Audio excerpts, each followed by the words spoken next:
The Mercedes EQC is a large luxury SUV that's fully electric, but it's very much a product typical of the three-pointed star. Direct rivals shade it in certain areas, but it's difficult to beat in terms of driving refinement and interior finish, and class competitive in terms of things like driving range, cabin practicality and charging time replenishment. It is, in almost every way, the Mercedes of EVs. Can this really be a 2.5-ton SUV? Certainly doesn't feel like it, as 62 miles an hour flashes by in just 5.1 seconds as the EQC hurls itself at the horizon. This car's 80 kilowatt-hour battery is of slightly lower capacity than the ones you'll find in its two biggest rivals, the Jaguar I-Pace and the Audi e-tron Quattro 55, but the powertrain here has been tweaked for greater torque, so this Mercedes feels every bit as eager as its opposition. There's 765 Newton meters of it, that's about the same as you get in a Porsche Cayenne Turbo, and a total output of 408 horsepower or 300 kilowatts. In keeping with its nominal positioning as an SUV, the EQC does have four-wheel drive, although that's rather nominal too. It's delivered as a byproduct of having an electric motor on each axle. The front one is tuned for economy and it drives the car on its own when range is a priority. The motor at the back, meanwhile, cuts in when power and speed are needed, or of course when there's a need for extra traction.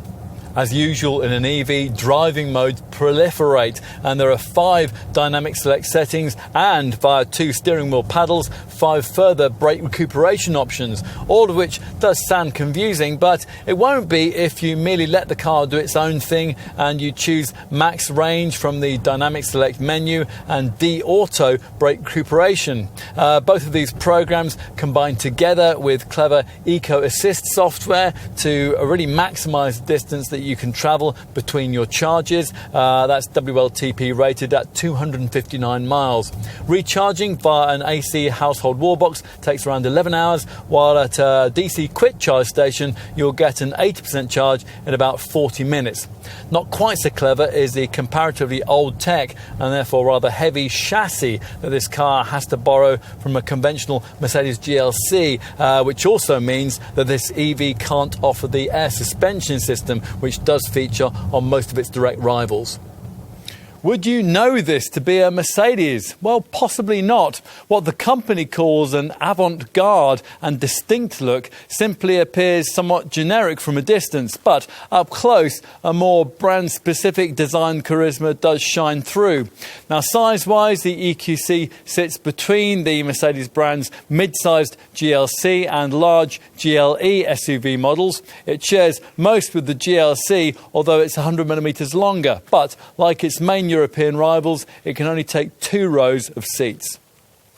As usual, of course, what's more significant is the stuff you can't see. Now, some of it is very sophisticated, principally the 384-cell, 80 kilowatt-hour lithium-ion Deutsche Accumotive battery, which weighs a substantial 652 kilos and sits in the floor between the axles. And some of it isn't, primarily a steel structure and suspension setup lifted directly from the GLC Mercedes SUV model, so that this car can be produced alongside that one at the brand's German Bremen plant. Take a seat up front and you'll find the usual widescreen cockpit with MBUX media connectivity that features in all modern Mercedes cars, in this case featuring 2 seamlessly joined 10.25-inch screens. But the overall cabin feel is subtly different than it would be in, say, a GLC or a GLE, thanks to ribbed silver trimming, blue and rose gold detailing and trendy eco-minded materials. An extra EQ tile has been added to the central infotainment screen, and via this it's possible to monitor things like charging current, departure times and energy flow, plus you can pull up a consumption histogram. EQ Savvy Intelligence has also been added into the impressive Hey Mercedes voice control system, so you can quiz it on battery status or ask it where the nearest charging station is. Over-the-shoulder vision isn't ideal, so you will need the standard rear view camera and parking sensors, but the seats are supportive and there's plenty of cabin storage space. Right, time to take a seat in the rear. Well, legroom is merely adequate for this class of car, As for headroom, well, that is slightly compromised by the swept-back silhouette and by the floor that's raised to accommodate the battery pack beneath it. Still, we think that only very lofty folk required to spend very long trips back here will be minded to complain very much. And even they have the option of improving things by reclining the seat backs. So let's finish by taking a look at cargo space. Press the Mercedes three-pointed star and the tailgate glides up to reveal a 500-litre trunk. Neat catches are provided on the cargo bay sidewalls for when you want to completely flatten the rear bench, which then folds almost flush to the floor to free up 1,060 litres of capacity. It's fortunate for Mercedes that its premium brand rivals have been equally tardy about joining the EV revolution. Can they provide a better, large, electrically powered luxury SUV than this one? Well, after trying an EQC, you might decide not. It might not be the most boldly innovative choice like a Jaguar I-Pace or a Tesla Model X, but in some ways it's a more appealing package. After all, you get a nicer cabin than the Jag and it offers better build quality than the Tesla. And both of the other two key contenders in this segment, the BMW iX3 and the Audi e-tron, offer a shorter potential operating range.